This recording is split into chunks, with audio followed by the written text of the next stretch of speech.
ప్రేమ స్వరూపులారా, embodiments of divine love. భగవంతుడు పరిపూర్ణ ప్రేమమయుడు. God is completely saturated with love. అట్టి ప్రేమని సర్వులు ఎందుకుడను సమత్వంగా వెదజల్లుతుంటాడు. The same love can be found expressing itself in every human being. పరిమళమైనటువంటి పుష్పమును కుడి చేతి యందు ఉంచుకున్నను, ఎడమ చేతి యందు ఉంచుకున్నను, ఆ సుగంధం ఒక్కటే. Whether you keep a fragrant flower in the right hand or in the left hand, the fragrance is the same. The smell will be the same. అదే విధముగానే భగవంతునకు హితులు అహితులు అనేటువంటి భేదం లేదు. In the same way, for God, there is nothing like a person being dear and another person being not so dear. వారి వారి భావములను పురస్కరించుకొని కేవలము యద్భావం తద్భవతి అన్నట్టుగా భగవంతుని యందు కూడాను భేదములను సృష్టించి భగవంతుడు భేదమయుడు అనేటువంటి మార్గములో జీవిస్తూ ఉంటారు. Some people feel in keeping with their own feelings, their own thoughts. They find those thoughts reflected in God and they charge God as if He is partial to some and not so for others.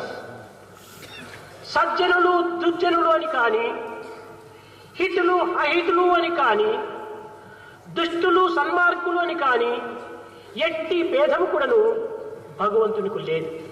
God does not have any feeling of difference like they are dear to me and if you are not dear. Some people are good, some people are wicked. There is no such difference for God.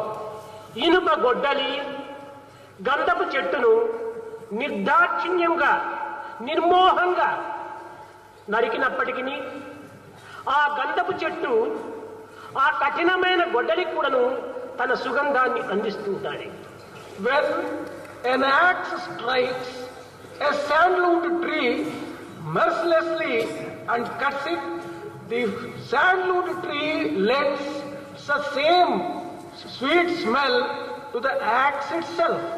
అదే విధముగానే ఎట్టి వారినైనను సమప్రేమతే వారిని ప్రేమించి వారిని ఆదరించి అనుగ్రహించి ఆనందమును అందించుటకు భగవంతుడు సంసిద్ధుడై ఉంటాడు. God is always ready to shower His blessings, to shower His grace on all people so that they may improve and benefit. కానీ సంకుచితమైన భావము కల వ్యక్తుల యందు భగవంతుని యొక్క సమత్వమును గుర్తించుకోవటం చాలా కష్టము. But it is rather difficult for narrow-minded people to recognize the broadness of God's vision and love. నిజమే, చేపల వ్యాపారం తెలిసినటువంటి వారికి వజ్రముల యొక్క విలువ ఏ రీతిగా గుర్తించగలడు? It is true. A trader who knows how to deal in fish, how can he understand the value and method of dealing in diamonds? వారి వారి స్థితిగతులను పురస్కరించుకొని దైవం యొక్క శక్తి సామర్థ్యములను తమ మనోభావములకు సరియైనట్టుగా వారు అనుభవిస్తుంటారు. People try to understand and experience according to their own lights and their own nature God's love and God's grace. ఇట్టి సంకుచితమైన భావములను దూరము గావించుకున్నవలనన్నా ప్రేమను పెంచుకోవాలి. If you want to be free from such wicked thoughts, you have to develop love in you. ఈ ప్రేమ పెరిగేటువంటి విధానం ఏమిటి? What is the method of increasing love in oneself? ఇచ్చుకోవటము, క్షమించుకోవటము, ఈ రెండింటి ద్వారా మానవుడు ప్రేమ జీవితుడవుతాడు. Man can become a being of love by giving and forgiving. కనుక మనం నిరంతరము కూడా భగవంతునికి హృదయాన్ని ఇచ్చుకునేటువంటి స్థితిలో ఉంటుండాలి. Therefore, we should always be ready to give our hearts to the Lord. కానీ ఈనాడు ఆ విధమైనటువంటి యొక్క పవిత్ర భావమును కోల్పోయి పుచ్చుకోవటము, మర్చిపోవటము వీటిని మాత్రమే పెంచుకుంటూ ఉన్నారు. But unfortunately today, man is only developing the habit of getting and forgetting instead of giving and forgiving. భగవంతుని ప్రేమను, భగవంతుని అనుగ్రహమును, భగవంతుని ఆనందమును తాము పుచ్చుకొని తిరిగి ఆ పుచ్చుకున్నటువంటి దానికి తగిన కృతజ్ఞత లేకుండా సంచరించటం చేతనే స్వార్థుడై అనేక విధములుగా తద్వారా సంకుచితమైన భావమును పొందుతున్నాడు. Man receives God's love, God's grace bountifully, but without gratitude, he doesn't want to show it back. Therefore, he is becoming selfish, self-centered, and narrow-minded.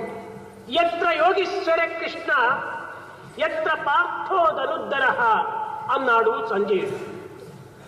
Sanjaya has said, where there is Krishna and where there is Partha, Arjuna. మానవుడు తన జీవితంలో ఆనందమును, సుఖమును, విజయాన్ని సాధించాలని అనేక విధములైన ప్రయత్నములు చేస్తుంటాడు. Man is making innumerable efforts in order to get bliss, happiness and joy. కానీ ఇట్టి విజయమును, ఇట్టి ఆనందమును, ఇట్టి అనుగ్రహమును పొందాలనుకుంటే ఏ విధమైన మార్గములో మనము జీవించాలి? If one really wants to get joy, happiness and victory in life, what is the way? What path should man take? యత్ర Yogeeshwara Krishna, ఎక్కడ భగవంతుడు ఉన్నాడో ఆ భగవంతునికి ప్రక్కలోనే తానుండాలి.